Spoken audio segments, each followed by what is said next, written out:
So, for the third talk, may I request Dr. Arpandev Bhattacharya and may I request the experts Suvrit Jain and Saurabh Arora to please come on the stage. Thank you very much. Good evening. Honorable all chairpersons, now we am listening this for 1 hour. I am a little bit of worried about this thing to take it forward. Thanks very much, Saptarshi, Deep, Shamir, everybody, all SPEEDCON team is a wonderful job and nice to be here. So we'll keep a time exactly on 30. There is a timer here, no? Okay. 20 minutes? I don't think we'll be able to finish. At least 25, we'll try to finish it up. Okay? My name is Arpandev Bhattacharya. I'm from Bangalore. I have two experts here. I think most of us can't see, probably whatever way. Saurabh is assistant professor in endocrinology in Ludhiana, and Shubhrit is in Rohtak. Myself and the expert of this session have no share in the pharmaceutical industry, and we are not contracted for this meeting, which means that we can express our views, whatever we want, but we would love to listen. I would love to audience to talk a bit, okay? This will be our flow of event. We'll present the case. We have the one-line summary as given by SPEEDCON. Then we will discuss step by step. Better we don't go much forward. Then we'll try to make a take-home message. Okay, let me ask a question to the audience now. What is common between you and myself? Don't tell both of us doctor. What is common between you and me? We are in the same boat. We are going to squeeze these two experts and to learn the extractor noise. That's what we are going to do. Okay, let's see the case now. Middle-aged man, hypertensive for 7 years, on once a day. Tell me certain, you can see the screen, no? Yes. Yeah. Tell me certain clothianidine and amlodipine. Now, this gentleman unfortunately landed in the casualty with right renal colic. First episode, urine showed microscopic hematuria, creatinine is normal. Ultrasound showed right staghorn calculus. By any chance, any urologist in the audience? No, none of you are urologists, isn't it? You do everything, okay, good. Okay, that's fine. And there is a suspicion of enlarged adrenal. The surgeon decided to take for the surgery, as usual. Nicely, you told that surgeons will not wait. Laparoscopically, if it is not possible, then laparotomy. But the enthusiastic urology resident has asked for a CT abdomen very correctly, which showed a right adrenal 4 centimeter mass. And there is the question of our perioperative endocrinology. And as usual, anesthetist is very insistent that we need a medical or endocrinology clearance. So this is we all work, endocrinologists work on only all these glands. We are talking about the adrenal gland. And as you see here, from the left to right, if you go mineralocorticoid, glucocorticoid, androgen, and catecholamine. So any swelling is there, we trying to find out anything is overactive or not. And if it is a mineralocorticoid, you'll have a Cone syndrome. Zona fasciculata will be a Cushing syndrome, excess cortisol. Next, excess androgen, which is very rare. And in medulla, we'll have pheochromocytoma. I found a nice definition, a very nice coining of the words, if I read with you. Adrenal incidentaloma. This is exactly what is adrenal incidentaloma. This is defined as an adrenal mass unexpectedly detected through an imaging procedure performed for reasons a priori unrelated to adrenal dysfunction or suspected dysfunction. Perfect wording for our case. And these are the usual causes. Now we will ask about them, which one it can fit, whether it's cortical adenoma, carcinoma, pheochromocytoma, and so on. Now let's start the discussion. Okay, these are the case there. Saurabh, can I start with you? What is the main concern now that we will have? So, very good evening to all. Whenever we encounter any patient with adrenal incidentaloma, the two things that comes to our mind is whether this lesion is benign or malignant, or second, is this mass hormonally active or not? It is secreting some hormone or not? So coming to the first point, whether it is benign or malignant, in various series, it has been shown that around 70 to 80% of the adrenal incidentalomas are benign adenomas, and adrenal cortical carcinoma accounts for around 2 to 5% of the adrenal incidentalomas. And another 5 to 7% are pheochromocytomas, 0.3 to 2% to 3% are adrenal metastasis. So the most common cause of adrenal incidentaloma is benign adrenal cortical adenomas. Okay. And Shubhrit, now we'll come back to that. Shubhrit, can you ask is that what are the clinical features that you will be going and looking into this? So this patient is already hypertensive. He's on multiple agents. So one possibility in a patient who is hypertensive with an incidentaloma, we have to think of hormonally active lesions like aldosteronoma or clinical features? Yeah, so clinical features, say for excess cortisol, we can have obesity, dysglycemia, poor glycemic control, proximal myopathy or STRI, and we can have hypokalemia in the blood reports if there is hyperaldosteronism, and we can have fluctuating blood pressures, high blood pressures, which fluctuate along with history of palpitations and syncope, which will point towards pheochromocytoma. So I think these are the three main hormonally active syndromes. Then the other possibilities are an adrenal metastasis. So if there is a history of an extraadrenal metastasis, extraadrenal malignancy, then that history is very important. And so I think these are the... Yeah, that's fine. Thanks, Shubhjit. So this is what we have. So paroxysms, we all understand what is paroxysm means. There is no history of paroxysm. Paroxysm, palpitations, hypertension, diaphoresis, syncope. Cold sweat, yeah, that's correct. There is no fever. I have put like fever for some infective disorder or history of tuberculosis. And so far the clinical examination is concerned, BMI is 25, no Cushing stigmata, blood pressure is well controlled, no postural drop, sinus rhythm 78 per minute, and systemic examination is unremarkable. Okay, anybody in the audience have anything till now? We have just done the history, clinical examination. We have not gone to the investigation yet. That we will come to that. We'll come to that. We'll go to the histology. We'll better go step by step. Any extra point you want to put on clinical examination of the history, whatever experts told and whatever data we have. So, family history of endocrine disorder. Yeah, so definitely adrenocortical carcinoma is associated with history of, very rarely, but it is associated with history of malignancies. Then history of extraadrenal malignancy in the same patient per se. And regarding family history, pheochromocytoma MEN as well. Multiple endocrine neoplasias. Correct. Very nice point. Okay, Shubhrit, can you just follow because we have reduced our time. Basic biochemistry, what you want to investigate? What you want to ask for? So I'll ask for a routine complete hemogram, liver functions, kidney functions, that would be basic. Apart from that specific, I'll ask for electrolytes, sodium, potassium, and I'll do a calcium also, so that we don't sort of miss multiple endocrine neoplasia where there Fine. can be hypercalcemia. Yeah, hyperparathyroidism we wanted to exclude. Absolutely fine. Saurabh, can you ask about hormonal workup? Sorry, I'm going a bit fast because the time.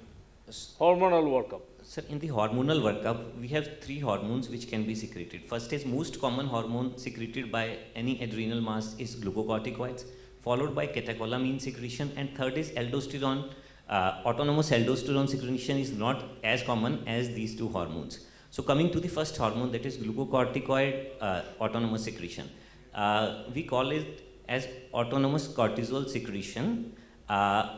Earlier, we used to call subclinical Cushing syndrome because typical stigmata of Cushing are not present.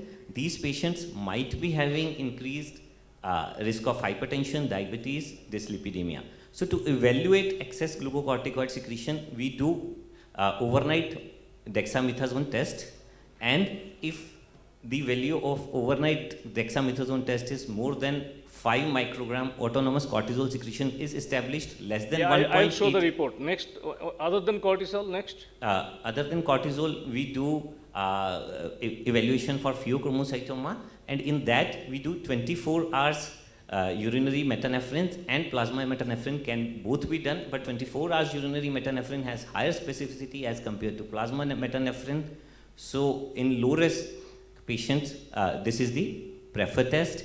And third is aldosterone. So we do plasma aldosterone concentration and plasma renin activity, and we calculate absolute ARR if it is more than 20, and if plasma aldosterone concentration is even more than 5 in the presence of suppressed renin level, plasma renin activity, then we evaluate for primary aldosteronism. Fourth one is sex steroid testing for DHEAs. It is reserved only for patients, those who prove to be having adrenocortical carcinoma. Okay, so we have done the routine biochemistry which showed a normal CBC, fasting sugar and HbA1c in the pre-diabetes range, creatinine normal, I told before only, sodium, potassium was normal, patient on chlorthalidone. And we have done the cortisol workup, overnight dexamethasone test, Saurabh told that, and that showed a cortisol 2.3 microgram, which is negative. Then you have done a VMA, which is 12 milligram, normal is up to 7 milligram. And PAC-PRA, I don't know whether it is needed or not, but it was already, when you have seen the patient already done, which was in the normal range. So I think that's good enough to rule out this. And we have done a 24-hour metanephrine and normetanephrine. Metanephrine was little higher than the normal range. You remember the upper limit of normal is 60 and the level is 85, and normetanephrine in the normal range. Any quick comment on this routine biochemistry and the hormonal test? Suspected. What sort of level you think they will be telling that, yes, this is significant? Yes, patient is hypertensive. Okay, the way we take, it should be 3 times the upper limit of normal. So VMS significant will be probably 20 plus, and metanephrine, normetanephrine probably around 150 plus.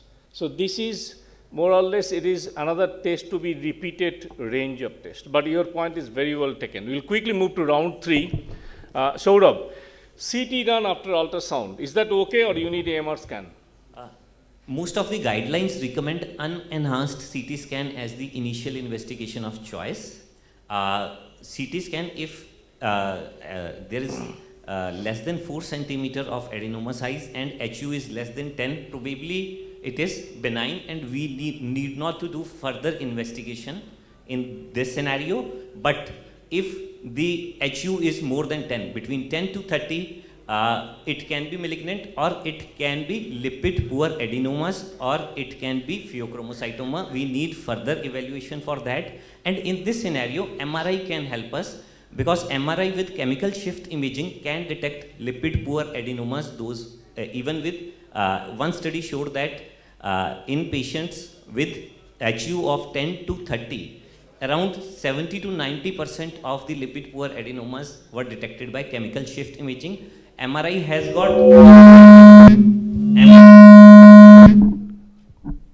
MRI is as accurate as CT for the detection of adrenal incidentaloma. Additionally, especially MRI is indicated especially in patients less than 40 years of age, in pregnancy, in children where we are evaluating adrenal incidentalomas. It is preferable, and especially when a follow-up scan are required, we are managing conservatively. Because of low radiation risk exposure, MRI is again preferred, but definitely there are cost issues, issues of availability, which are taken into account when guidelines are framed. So this could be the one. Subhjit, any imaging feature of differential diagnosis?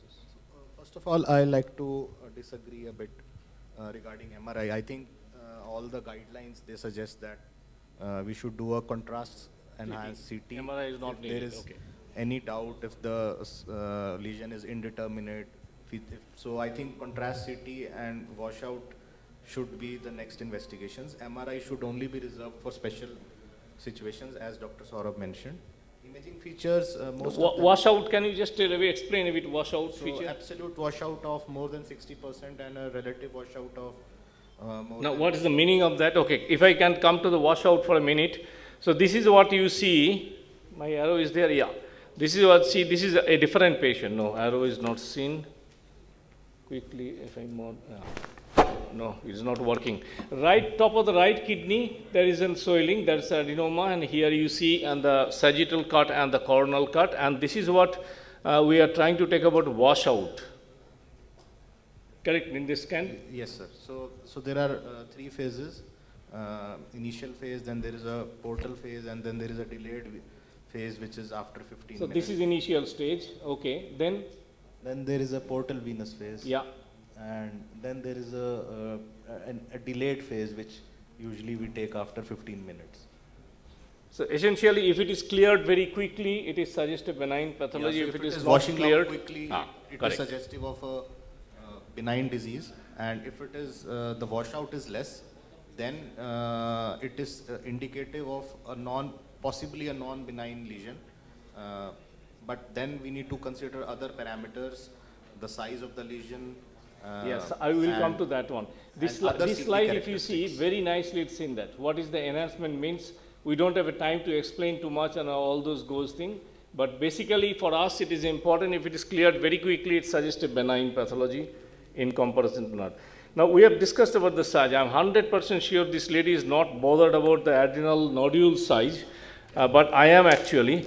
So size is smaller, suggests very less chance of carcinoma. 4 and 6, these are the two numbers you need to remember. And if the size is more than 6 centimeter, more chance of malignancy. That's what the size matters. Now, this is a protocol, whatever till now we are discussing. Both of you, I'm going to ask this from the textbook. You do dexamethasone suppression test, you have done, you have ruled out, try to rule out pheochrocytoma positive, you go there, if negative, you the BP, aldosterone, look over the size. But this is another one which is a further figure of adrenal endocrinology that Dr. William F. Young is the masterpiece. All over the world he will be there. Now this is his protocol. Sort of did try to mention of DHA sulfate, androgen is another one. We didn't do because this is very rare and this is a man we are talking. Then PSA, PRA, and then he suggests something about adrenal biopsy. Now, Subrit, what is your comment on adrenal biopsy? When will you ask? This one? Yeah. They have reduced my time to by 20 minutes. That's why I'm going a bit fast. So basically, incidentaloma, you do hormonal screening, rule out Cushing, rule out FEO. These are the two issues. If they're positive, they go the direction of surgery. If they're negative, is BP still high, you do PA-PRA ratio, aldosterone, we have ruled out it. And if it is no, look at the diameter. 4 and 6 are the two numbers we need to remember. Okay, adrenal biopsy. Shubhjit, when do you ask for? So adrenal biopsy, there are a few things we have to see. First of all, we have to rule out that it's a hormone secreting tumor. So if there is hormone hypersecretion, which is not in this case, that is the first prerequisite. So any hormonally active tumor, adrenal biopsy is not indicated. So Very clear. hormonally inactive, then CT features which are either indeterminate or which are indeterminate. Or third important factor is that the patient already has an active extraadrenal malignancy. So there is a possibility of an adrenal metastasis. So only these three situations, the three prerequisites are there before we. But one point we are probably leaving till now, infective pathology we are not thinking of. So we need to remember. that is usually bilateral. Patient will be asymptomatic, will be symptomatic for. No, something like histoplasmosis. We see adrenal histoplasmosis. Yeah. That can be a good case for CT guided FNSC. Yeah. So again, so you have to rule out hormonal. You have to rule out a pheochromocytoma before you put a needle. That is the first prerequisite. And the CT features should either be indeterminate or should be suggestive of a infective pathology, as sir said. Or we should not do a biopsy if the features are highly suggestive of an adrenocortical CA, because that will there will be seeding of the malignant tissue. Yes. And if there is an active extraadrenal malignancy, say a CA breast, RCC, or lung carcinoma, there we must do a biopsy actually to confirm that it is carcinoma. And then because we have to take a very important decision that whether metastatectomy would help or not. depending on the functional status of the patient. Yeah, and the functional scan, a quick comment showed up on functional scan. Functional scan is not indicated routinely. There are certain indications. Suppose we have done CT scan and contrast washout studies, and the adrenal mass appears to be indeterminate. Around 10 to 12% of the adrenal mass remains indeterminate even after CT and MRI. There we can do FDG PET scan. FDG PET scan can be falsely positive in case of adrenal adenoma, but it has got an excellent negative predictive value. So if it is negative, it virtually rules out malignancy. And another scenario where we can do functional scan is, suppose we are having 1.5 centimeter lesion in adrenal gland, and the radiology is suggestive of pheochromocytoma, arterial phase. Few minutes. Arterial phase HU is more than portal venous phase HU, but metanephrine levels are normal. In that scenario, because the tumor size is small, the metanephrine and catecholamine levels can be normal. We can do MIBG scan. And another indications of MIBG scan is when the size of the lesion we are suspecting is more than 10 centimeter and metanephrines are positive, it is pheochromocytoma. When bilateral pheochromocytoma are present. Number third, when genetic mutation is present in patients with adrenal incidentaloma. Yeah. So my last quick comment, any comment you have on a treatment of adrenal incidentaloma, whatever we So have treatment of an adrenal incidentaloma. First, a patient with suspected adrenal cortical carcinoma, it is adrenalectomy. Patient with pheochromocytoma, 100% adrenalectomy is indicated. Patient with autonomous cortisol secretion, if overnight dexamethasone suppression test is more than 5 microgram and patient is having comorbidities like hypertension, osteoporosis, dyslipidemia, diabetes, he can be a candidate for adrenalectomy. Number fourth, in some circumstances, very rarely for adrenal metastasis, we can do adrenalectomy. Most of the times, laparoscopic adrenalectomy is preferred over open surgery we do when there is invasion with adrenal cortical carcinoma, local invasion, or size is more than 6 centimeters. Okay, Shubhjit, we heard everything. Most important question, what do you do to this man? Forget about the literature and the sensitivity. What will you do for this man? I think I would go ahead and remove this tumor. See, you're happy, see? Don't think I'm trying to neglect at all. Thank you very much, Shubhjit. So this is the patient story I presented, biochemistry and then hormonal activity. Okay, it's clear. And this has been done to this gentleman. Clearance given. So you are trying to make surgeons very happy. See, laparoscopic surgery was unsuccessful, removing the calculus, the convert to open laparotomy and adrenal adenoma removed, and you are right, it was a benign adenoma. We knew that it will come, that one. So, take-home message, just one take-home message from both of you. Shubhjit, you first. So, any adrenal mass, suspect hormonally active secreting tumors and do the hormonal profile. Because If you forget everything, refer to us. Take-home message. Saurabh, we'll give it back to you. Yes, Saurabh. In a patient with adrenal mass, if HU is less than 10, size is less than 4 centimeter, we need not to go ahead with surgery, and no follow-up is required in this kind of. Okay, fine. So all becoming common. That's our fourth thing. This AI is adrenal incidentaloma becoming common because we are living longer, and also more and more we are doing imaging. The differential diagnosis is expensive. Most are non-secreting cortical edema. So blindly, if you tell it is adrenal artery, you are absolutely right. CT or MRI have comparable efficacy. Little bit, Saurabh tried to mention about the pregnancy and exposure. Adrenal biopsy, follow-up, and management plan, actually a lot of controversies are there. Thank you very much. By no stretch of imagination, I tried to exit you. I just went very fast because of the time. Thanks very much. Thanks, Excellent, Saurabh and excellent, Shubhjit. excellent, Dada. Thank you. Excellent talk. Thanks very much.